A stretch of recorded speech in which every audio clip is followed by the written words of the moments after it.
po sa lahat, magandang tanghali po. No? Tanong ko lamang sa inyo, ano bang gusto nyong makamit dahil ngayon ay Bermas na at mag-October na? Gusto ko lang pong makamit sa Bermansay, sa education ko po na mas lalo pong tumaas yung grades ko. Yun lang naman po. I see. Pero ito po, mamili kayo dito sa tatlo. Pag-ibig, utang sa pera, o kamatayan. Sa tingin nyo kaya, ano bang pinaka-nakakatakot dito sa tatlo nito at bakit? Sa tingin ko po ang pag-ibig. Kasi malaking parte pong piniplay po neto sa buhay natin. Since tayo din naman po makakagawa nun para sa sarili natin, tayo po makakapili kung saan po tayo may in love, kung sino po sisintayin natin. Ang kamatayan naman po ay di naman po natin yun mapipigilan kasi fate na po yun. Wala po tayong magagawa kung hinahabol tayo ng kamatayan o madadating na po sa atin yun. Mhm. Pero ito po, sa tingin nyo, mahirap ba magmahal ng tao ngayon kumpara dati? Sa tingin ko po, opo. Kasi yung trends po ngayon sa social media ay nakaka-apekto po sa pananaw ng mga kabataan ngayon sa relasyon-relasyon. Kasi dito po natin na-determine na nababa po kasi yung birth rate sa ibang bansa. Gawa ng mga hindi nila pag-aasawa, sa kanilang pagtanggi, sa LGBTQ po na di na po nagkakagusto sa opposite gender. Naapektuhan po nito ang ating lipunan sa masamang paraan, kaya sa tingin ko po, masama po yun. Okay, ganito, no? Since nabanggit mo yan, which is very interesting, merong isang netizen or sabihin natin na internet user sa online na dito sa Pilipinas ay parang dumadami daw ang mga numero ng mga nade-delay magpakasal at maraming nagiging single. Madali lang ang tanong ko lang sa inyo. Sa tingin nyo, nakaka-alarma yung dami ng bilang yan? Since nabanggit mo, natatakot ka kapag pag-ibig ang pinag-uusapan. Nakaka-alarma po yun kasi di mo natin malalaman kung madedecline po yung populasyon ng bansa natin at mawawalan po tayo ng workforce kasi dun din po tayo nadepende sa ating mga manggagawa. I see. Pero ito po, no, sa tingin mo, may trust issue ba kayo sa mga tao sa paligid? Nahihirapan ba kayo magtiwala sa isang tao? Depende naman po kasi yun sa intentions po nila kasi bilang kabataan, natututunan po din namin na hindi po dapat kami nasama kung kani-kanino. Siyempre po, tinuturo po sa atin yan ng magulang natin. Pero hindi naman po dapat tayo mag-judge kagad dahil sa appearance po. Kasi tulad po nito ngayon, medyo na gulat lang po kami kasi na bigla may lumapit. Pero ayos lang naman po yun since di po dapat po tayo mag-judge. Okay, pero sa tingin mo, halimbawa, paano mo malalaman kapag ang tao talaga ay mapagkakatiwalaan? Ito ba'y kailangan mo siyang makilala sa loob ng buwan o taon or nararamdaman mo na lamang? Sa tingin ko po, kailangan po makuha yung trust. Hindi naman po ganun katagal. Pero kung genuine din naman po kasi ang pinapakita sa inyong interest, dapat ay siguro naman po, hindi po pinipilit pero mapapagkatiwalaan na naman po yun. Mm-hmm. Sa tingin mo, patas ba ang buhay o hindi patas? Hindi po. Bakit kaya? Kasi ilan po sa atin napapanganak na madaming meron na, imbis na sa gustong makuha. Madami pong naiinggit sa iba, madami pong walang gamit po talaga. Kaya ang issue ngayon yung sa mga politiko na nangunguha ng pera sa mga tao, ay yun po ang hindi po fair sa atin. Kasi habang yung ibang tao binabaha, yung iba pong politiko ay tuloy lang pong paggastos sa ninakaw po nilang pera. Naintindihan ko naman po, no? Pero halimbawa, kunwari, ilagay natin to sa ibang senaryo. Kunwari, meron tayong kukuparang dalawang tao. Nagkataon lang ito, no? Isang mabuti at isang masama. Yung mabuti, alam naman natin, okay siyang pakisamahan. Okay siya. Kasi nga, green flag, kaya nga mabuti. So, nilalapitin siya ng ibang mga tao. Ang problema, mukhang baliktad. Yung mabuting tao, ay lagi siyang sinasaktan, lagi siyang inaapi, lagi siyang iniwan sa ere, lagi siyang hina-heartbroken, pero mabuti itong tao na to. At ang ginagawa nila, itong mga tao na to, ay lagi nilang sinasaktan itong mabuting tao. Versus yung masamang tao, masama na nga ugali, kitang-kitang pagiging masama, at marami pa doon nagkakajowa pa kumpara sa mga mabuting tao pa. At ang ginagawa nila, lagi nilang inaapi ang mabuting tao. Again, another very easy question ito. Napapansin mo ba ito sa totoong buhay ang ganyang kalakaran? Opo, kasi sa kalimitan sa mga mabubuting tao po, minsan nagpapatapak na lang din po kasi para hindi po masaktan ng feelings ng iba. Pero din naman po sa mga masasama, para bang nabibigyan po nila ng slang po na nonchalant po na vibes. Kaya po sila nagugustuhan ng kabataan ngayon, since ganun din po talaga sa mga trends ngayon eh. Mas nagugustuhan po nila yung quote-unquote bad boy kaysa sa mga good boy dahil ganun, nonchalant sila, parang cool po, imbes na sa mga mababait po na genuine po talaga yung feelings na ibinibigay. Naawa ka ba sa mga mabubuting tao in general? Opo, kasi bilang mabuting tao din po sa sarili ko, hinahayaan na lang po namin na gagawin po sa amin ang kailangan gawin. Pero kung kailangan po talagang paglaban ng sarili, siguro naman po, ang mga mabubuting tao po dapat talaga ay papaglaban kahit nahihiya. Di po dapat tayo nahihiyang ipaglaban ng sarili kasi kapag nagpapatapak lang po lagi tayo, dun po tayo masisiraan ng loob at baka magka-suicidal thoughts pa po tayo. I understand, no? Pero sa tingin mo, karapat dapat mahalin ang mga mabubuting tao. Siyempre naman po, isa na po ako dun eh. Opo, kailangan po natin mahalin mabubuting tao para hindi po mabawasan. Kasi kung may influensyahan po ang ibang tao na hindi maging mabuti, paano naman po yung mundo nung wala na mabuting tao? E di kawawa na po. Well, naiintindihan ko, may punto ka naman, no? Kasi ganito lang di ba? Tayo po ay tinuruan nung tayo mga bata pa na kung tayo po ay magiging mabuti kang tao, ibig sabihin, maraming tao na lapit sa'yo. Kasi yun yung pinapakita at ito yung talagang katotohanan ng nakikita sa paligid. Pero ngayong dahil sa henerasyon ngayon, mukhang baliktad. Ang pagiging mabuti ay nagiging masama. At pagiging masama naman ay parang normal na sa lahat-lahat. Napapansin niyo ba yun? Opo. Pero hindi ibig sabihin nun po, anong nauuso, ay yan ang kagaya ng lahat. Yun nga lang mahirap, hindi na rin kontrolado ang ibang mga tao. Siyempre kung sabi mo kung ano nauuso, yun ang ginagawa ng iba. Kaya feeling nga talaga marami, hindi patas. Pero hindi ibig sabihin nun, hindi porket maraming pupunta, ay laging tama. Kasi kailangan nila munang malaman dapat kung ano yung tama at mali. Pero nakakalungkot nga lang isipin na marami nga doon ay kapahamakan. Kaya sa totoo, hindi lang ikaw nadadamay, pati ako lahat tayo. Kasi lahat tayo nadadamay sa mga ganitong palakaran. Ngayon, para sa ating maintindihan, sundan mo itong ibang katanungan. I think nasagot niya na to, pero tatanong ko ulit sa'yo. Kaya iba isang mabuting tao po. In my opinion po, opo. Kung ilalagay mo sarili mo from 1 to 10, 1 daw, masama daw kayong tao, or 10, sobra daw kayong mabuti. Saan niyo ilagay sarili niyo? 8 lang po. Para sa'yo, ano ba yung sabihin ng mabuti? Ang mabuti po yung ability po na gumawa ng mabuti sa iba, sa sarili po, tapos sa kapwa na hindi po nag-iisip ng dalawang beses o nag-think twice o kailangan na may kapalit po. Mahilig ka bang basa ng dictionary? Occasionally lang po ako nagbabasa ng dictionaries kasi bilang estudyante, wala po masyadong free time. Okay, pero nagsasearch ka naman kay Google pag hindi mo alam isang salita. Opo, pero kalimitan, alam ko naman po yun. Okay, ganito lang yan. Bigyan ko ng konting trivia. No? Sabi sa dictionary po, para daw masabi na good o mabuti, ito po ay may kinalaman daw sa ugali ng isang tao. Dapat daw walang ginagawang masama, wala daw ginagawang krimen, at wala ka daw sinasaktan na tao kahit sanggol. So, sabihin ugali. Eh ngayon, tingnan natin itong mga mabilis sa tanong kung tama talaga ang sinasabi ng dictionary. Kagaya nito, kayo po ba ay nakapag-sinungaling sa tahanan ng buhay niyo po? Opo, madaming beses na po. Yun ang problema, lahat po tayo guilty kasi yan po matututo ng isang bata ang magsinungaling. Pero ito po, kayo ba ay nakapagnakaw ng kahit anong gamit sa tahanan ng buhay niyo po? Mapalapis, ballpen, barya, may napul sa kalsada, di mo lang binalik, or nangopya ka daw o nagpakopya ka sa exam or quiz sa tahanan ng buhay niyo po? Sa ano lang po, siguro po sa, opo, ano po yung bang ano niyo sinabi niyo kanina? Like, kunwari nagnakaw ka ng lapis, ballpen, Yeah, mga barya. naliligaw po na ballpen o lapis ano. Pero kalimitan kasi po naiiwan lang po ng mga estudyante yun pag nagki-cleaners po ang iba. Pero nakakaranas ka mangopya o magpakopya ka. Hindi po, di pa po ako nakakaranas kumopya, pero hindi ko lang po alam kung may kumokopya sa akin. Pero kung maaari, huwag mo na subukan yan. Kasi naman bakit? Hindi man tayo nagnanakaw dyan ng pera, nagnanakaw tayo ng sagot, nakaka-apekto yan sa karakter na yan. Oo Ibig nga sabihin lamang yan, bakit gano'n ang ginagawa natin, no?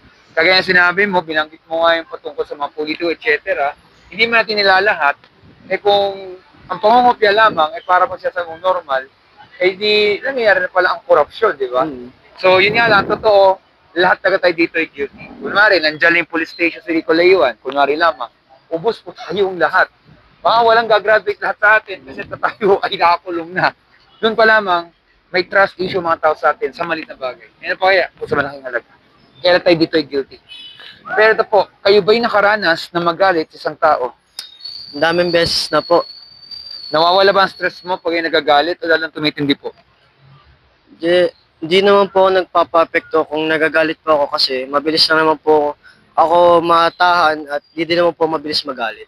Pero syempre, halimbawa, kunwari, sinasaktan ka, kunwari isang tao, no? Syempre, kaloko naman sabihin, hindi ka nasasaktan. Pero sa loob ng puso mo, parang gusto mo nang manuntok ng tao, pero sa isip lamang. Hindi mo talaga siya gagawin. Hindi po talaga gagawin. Yun nga lang, may nagsasabi po, hindi man tayo nakapatay ng tao, hindi man tayo nanapak o nagkaroon ng dugo sa ating mga kamao, pero nakapatay naman tayo sa masasakit na salita, kaya may nasasaktan sa puso. Ang problema, lahat talaga tayo dito ay guilty.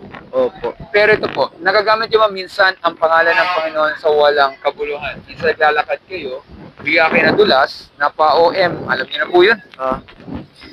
Nagamit ko na pang ganong pong mga salita kadalasan, pero sa punto po ngayon ng buhay ko, hindi ko na po masyadong ginagawa kasi nagmamature na po at nalalaman ko na din po ang mga hindi po dapat gawin. Tapos bilang Kristiyano po, malakas pong aming paniniwala sa hindi paggamit ng pangalan ng Panginoon para sa mga walang kabuluhan na salita.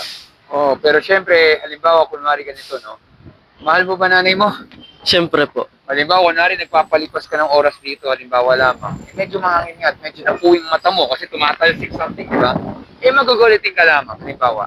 Instead na pangalan ng Panginoon, ang nabanggit mo ay pangalan ng nanay mo randomly na wala siyang kinalaman sa pagkapuwing ng mata mo.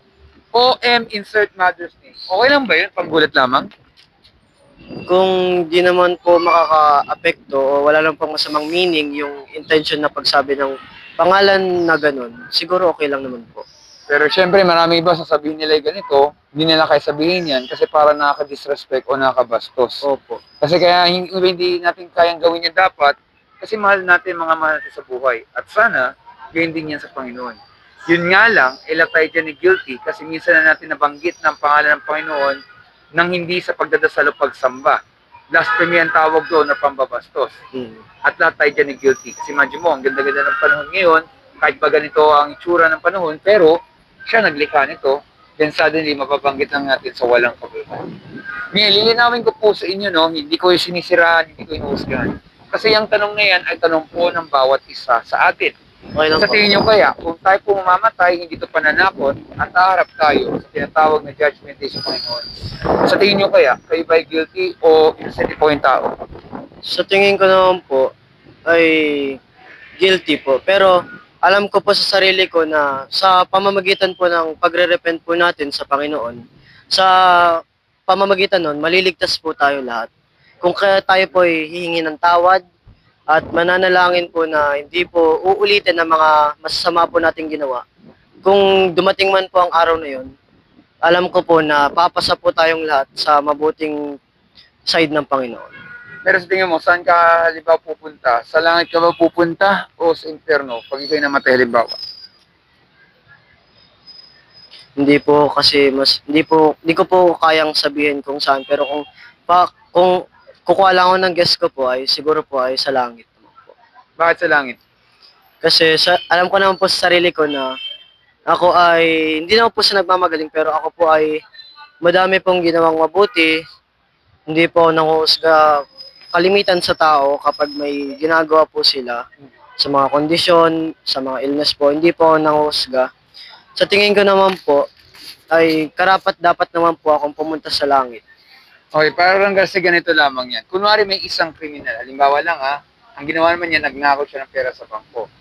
Nauli siya ng pulis at siya ay dinala sa korte. At ito po ang sabihin niya sa judge. Judge, guilty po ako sa nagawa ko pong kasalanan. Pero judge, hindi po ako sigurado kung saan talaga ako pupunta. May nagawa man ng kamalian, oo, nagnakaw po ako, pero hindi po nanghusga ng tao, hindi po ako gumawa ng lupa, nagnakaw lang po ako. At may marami na akong nagawang mabuti, nagkataon lang po, nagka-problema lang po ako dito. Siyempre, sasabihin ng judge, oo, ikaw patatawarin ka sa nagawa mong kamalian o krimen, pero kailan mo pa rin pagbayaran, kailan talaga siyang itapon sa kulungan. Tama po ba? Tama po 'yun kasi action makes consequences po tayo, 'di ba? Kapag may ginawa po tayo, dapat po kailangan natin panindigan yung ating mga ginawa. Ayun nga. Pero ito kasi, kaya ko po nasabi yan, parang ganyan din ang sinasabi ng Bible. Sabi sa Biblia, ang mga tao na sinungaling, nagnakaw, nagtanim ng galit, at iba po mga nagawang kasalanan, magaano mabigat, lalo na sa 10 utos ng Panginoon, ay walang makarating sa langit. Hindi makikita ang tren ng Diyos kung hindi itatapon po sa nagabagang apoy o impyerno. Simple lamang ang tanawan sa inyo. Kayo ba ay nag-alala na maaaring kayo po ay sa impyerno pupunta, pero hindi lang po kayo, lahat po tayo, kasi may nagawa po tayo kasalanan sa harap ng Panginoon. Kayo ba ay nag-alala sa sinasabi ng Biblia? Nag-aalala naman po ako dun kasi may katotohanan naman po ang inyong mga sinabi. Kung gagawa naman po nga naman tayo ng masama, lahat naman po tayo ay guilty at mapupunta sa impyerno. Pero kung sabi ko nga po kanina, kung tayo po ay hihingi ng tawad, magre-repent po sa ating mga ginawa at hindi na po uulitin, kasi yun naman po ang problema sa ibang tao eh. Humihingi po ng tawad sa Diyos pero patuloy pa rin po inuulit ang mga ginawa po nila kahit alam po nilang mali na po ito. Yun na po ang maling ginagawa ng tao kung kahit na po nagre-repent, nahingi po ng tawag, kung paulit-ulit po natin ginagawa, hindi po tayo lalaki bilang isang tao at hindi din po tayo bubuti. Oo naman. Pero kasi, kaya ako po nasabi yan, kasi ganito lamang yan, no?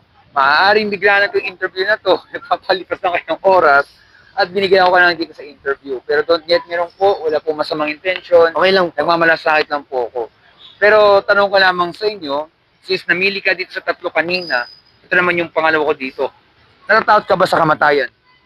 Hindi po. Bakit? Kasi po, at some point po, tayo din po ay mamamatay at fate na po natin yun, di na po mababago yun. Kasi sabi nga din po sa Biblia, lahat po ng bagay ay nakalusulat na po agad sa aklat ng Panginoon. Kaya hindi na po natin maiiwasan ang mga mangyayari kasi planado na po ito lahat ng Diyos. Oo nga. Pero ganito lamang yan, no? Halimbawa, gusto mo mabuhay ng mahaba, ilan pa kayang years gusto mo? Kung papala rin naman po, gusto ko lang pong umabot ng mga 60 o 70. Wait, ayaw mo ng 100? Ang pag-abot naman po sa 100 years old ay hindi ko po hinahangad dahil sa tingin ko po hanggang 60, maabot ko na pong pinapangarap ko sa buhay at makokontento naman po ako siguro. Pero kung papala rin pa rin po akong umabot hanggang 100, magpapasalamat na lang po ako sa Panginoon at hinayaan po ako na umabot hanggang ganong edad. Pero alam mo ba, hanggang kailan kayo magtatagal dito sa mundo na to? Hindi po. Yan ang problema, no? Ikaw yung tinatakot, no? Huwag naman sana, biglang sa gitna ng interview, biglang tayo pagsan dito ng puno. Huwag O huwag naman po naman sana, sana. bigyan na lang pong samahan tayo ng kidlat. Ewan ko lang kasi minsan masama ang panahon. Hindi po natin masasabi O tayo. tama. Or huwag naman sana po, ayoko yung tinatawat, ha? Ganun lang po mag-isip. Hindi naman po. Kung saan, huwag masati tamaan ng ligaw na bala. O ligaw na bala. Marami nangyayaring ganun. Madami po nangyayari po talaga. Oo, marami nangyayaring Hindi po ganun. talaga natin masasabi. Halimbawa, yung isa, napabalita ito, natutulog lamang, patay na. Kasi Mm-mm. tumama sa ulo. Bumalay naman na maiwasan niya ang bala, tumagos sa Ulo. bubong, di ba? Opo. Kaya ito lamang kasi yan, kaya ako nabanggit yan. Mahilig ka ba magbasa ng social media? I think depende naman po sa topic kung gusto ko pang basahin. o hindi. Okay, kasi ganito, familiar ka ba sa balita na yung isang lalaking 31 years old, nakikipag-debate siya sa mga estudyante sa university at siya'y binaril sa lieg ng isang Si sniper? Charlie Kirk po. Oh, familiar ka doon? Apa, familiar po. Anong masasabi mo doon sa nangyaring incident din noong September 10 sa Amerika? Sa tingin ko po, mas yung gumawa po nun ay hindi po dapat, karapat dapat ipatawarin kasi yung mga anak po niya at yung asawa nasa harap, alam niya pong nasa harap po dun, nakaupo, nanonood po sa kanya, makipagdebate po sa mga teenagers na baka po ma-traumatize sa buhay nila kasi malay niyo, yun yung unang beses nila makakita na mamatay pong isang tao sa harap po nila. Sa tingin mo, solusyon ba ang bala para maayos mga ganyang problema hindi nagkakasundo ng paniniwala? Hindi po. Bakit? Kasi po, kahit po yung views po natin ay iba-iba, opinion din naman po kasi natin yun. At hindi po dapat karapat dapat na saktan ng isang tao dahil iba lang yung kanilang paniniwala sa iyo. Kasi morally wrong na po yun. Ay, tama naman yun. Eh, halimbawa dun kay Charlie Kirk, halimbawa, anong masasabi mo sa kanyang ginagawa? Sa tingin mo, meron ba siyang maling ginagawa o talagang nagmamalasakit na talaga sa ginagawa niya? It varies naman po kasi sa mga ginagawa niya. Kasi yung ibang topic po naman ay may pagkatama po siya at yung iba po ay extreme na naman po yung mga pinopoint out niyang mga solusyon sa mga problemang yun po sa mundong ito. Pero sa tingin ko po, mabuti naman pong ginagawa niya kasi nabibigyan po nating halaga ang mga pinagsasabi po natin sa araw-araw po natin na nagiging solusyon po, maaari pong maging solusyon sa mga problema natin po pandaigdig. Yun nga eh. Kasi kaya ako po nasabi yan, imagine mo, matagal niya na yung ginagawa yan. Simulat sa pool pa yan. Ang problema, yung suspect na ngayon po ay nasa death penalty na po siya kasi talagang nakakalungkot lamang. Hindi lang siya nagkakaunawaan lang, instead na harapin lamang o magsalita lang siya sa kanyang kung ano yung pag-uusap. Pero ang nangyari, mas lumalim tuloy ang galit niya at ang pagplano niyang patayin ang isang tao. At ito pa matindi, no? Meron siyang jowa. Ang jowa ay isang LGBT, according sa balita, na para bang kinukonsinte ang ginagawa ng tao na yun. Nakakalungkot lang isipin dahil yung suspect po nito ay isang 22 years old. Pinalaki siya ng maayos na mga magulang, conservative. Kaya sinabi mo, pwede, Christian yung mga yun. Ang problema, ito ang nangyari, kung saan itong lalaki na to, pumasok lang sa college, napakatalino, full scholarship, pero tinanggihan niya. Lumipat na ibang eskwelahan, at nung nakilala niya si Charlie Kirk, gano'n na po ang kanyang naiipon. Politically motivated na siya. According sa report, mabilis lang naman to, no? Kung naiipon na yung galit niya. Kung saan kahit ang magulang niya, habang sila kumakain ng dinner, ay galit na galit siya doon sa tao na yun. Para bang nagkikibukim ang galit niya. At yun nga, one time, sa University of Utah, sa Amerika, kung saan inabangan niya talaga si Charlie Kirk. And alam mo matindi, kahit itanda mo siguro, yung topic na nagtatanong sa debate ay patungkol sa mass shooting. Kasi dala-dala mga baril. Wait, paulit nga po, may dumaan po. Yung topic kasi nagsasalita na isang lalaki sa harap, patungkol sa mass shooting, yung baril, yung barilan, di ba? Opo. Nagtanong na yung lalaki, sumagot si Charlie Kirk, then suddenly, May tumama tumama, sa leeg, no? Actually, to be honest, tinignan ko, tinitigan ko, kasi alam ko nakakadiri. Kasi Oo nga po. ang kamatayan talaga ay nandyan yan. Hindi ibig sabihin nun, huwag na tayo magbahagi ng katotohanan kasi yun ang totoo eh. Yun nga po. Kasi talagang may mga taong hindi nila gusto namin nagmamalasat sa kanila. Without knowing, ito dapat ang maging solusyon para ang isang bansa ay humilom mula sa mga sugat at sa mga nagganong pangyayari. Pero ang punto lamang po, ang kamatayan ay nandyan lang talaga yan sa tabi-tabi.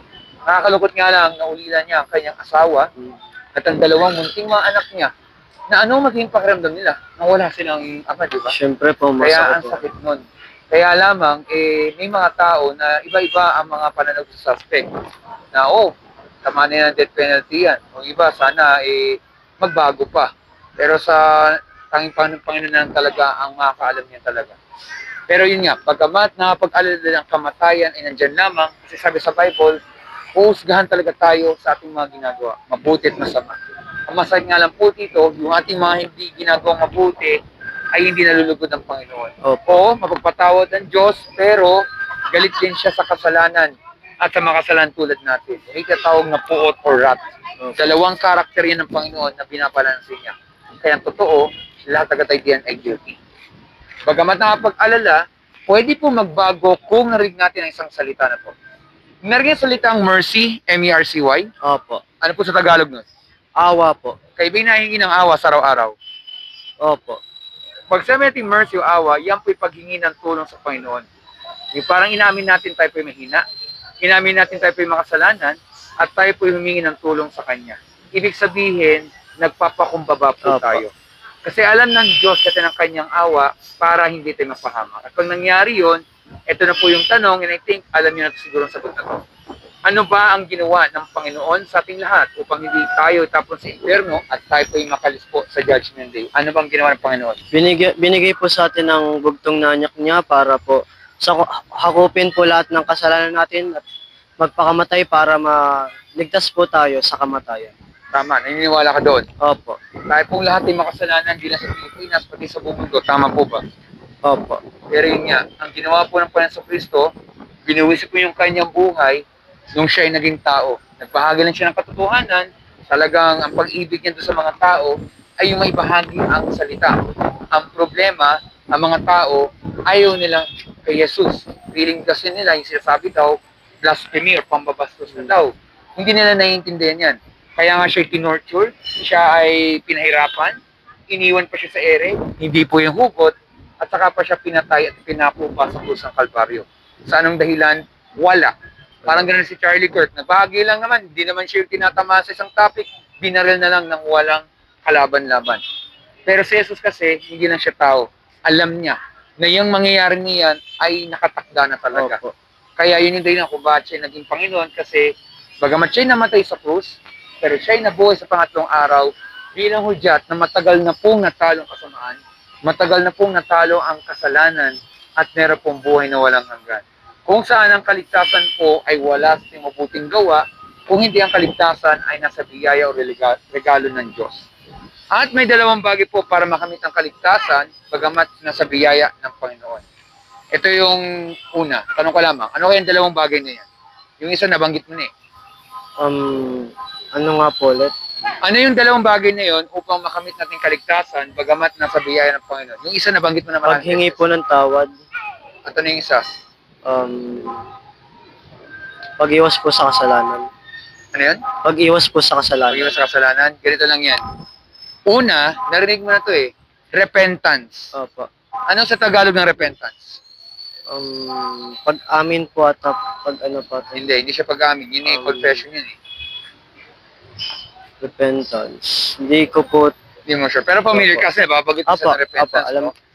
Pag sabi ting repentance, sa wikang Pilipino po, ay pagsisisi sa Ah. kasalanan. Okay po. Ibig sabihin, babaguhin mo ang kaisipan, change your mind. Parang halimbawa, nagkasakit ka, di ba gusto mo laging gumaling? Sa tingin mo, makapunta kaya ka dito sa lugar na ito na kinilalagnat? Makakapunta naman po. Pero syempre totoo, nilalagnat ka, hindi mo may enjoy lahat-lahat, di ba? So pagka nagkasakit, gusto mo laging gumaling. Opo. Pag may nagawa kasalanan, talikuran, pagsisihan, at babaguhin ating kaisipan. At ang pangalawa po ay ang pananampalataya or faith kay Jesus Christ as Lord and Savior. Repentance and faith. Pag nagawa tayo ng bagay na yan, ay check, pwede patawarin ng Panginoon, bigay tayong bagong puso at isipan, at higit sa lahat po, ano man ang pagsubok na pinagdaan natin, meron pong pag-asa. Opo. Hindi sa mundo na to, kundi sa Kanya lamang, at dahil doon, meron pong buhay na walang hanggan. So, maraming salamat po. No? Bago po umalis, meron ako mag-isa pa lang lamang. Sige po. Sa tingin nyo kaya, nagsasabi kaya ako ng totoo sa ating napag-usapan po? Opo. Pag-iisipan niyo po ba ang ating napag-usapan po? Opo. Meron ba kayong Bible sa inyong mga bahay? Meron po. Nagbabasa ka ba lagi araw-araw? 1 to 2 hours po. Araw-araw yan. Occasionally po kasi medyo busy minsan. Okay, ganito lang yan sa'yo. No? Pag ikaw nagugutom, anong gagawin mo? Kaya pag nagugutom, anong gagawin mo? Maghanap po ng pagkain. Tama, di ba kakain ka araw-araw? Opo. Ibig sabihin lamang, yung analogy na yan ay dapat ganoon din sa Bible. Na sana araw-arawin natin pagbabasa ng kanyang salita, pagbulayan, isipin, meditate, at isabuhay ang kanyang salita, at higit sa lahat, na ibahagi po ang katotohanan ng salita ng Panginoon. Parang ganito pong nakikita niyo sa interview na to. Opo. Kasi ibig sabihin lamang, kung paano ito binago likely ng Panginoon sa ating buhay, para mas ating makilala siya, ibabahagi din natin sa mga mahal natin sa buhay at sa mga taong hindi natin kilala. Kasi bakit?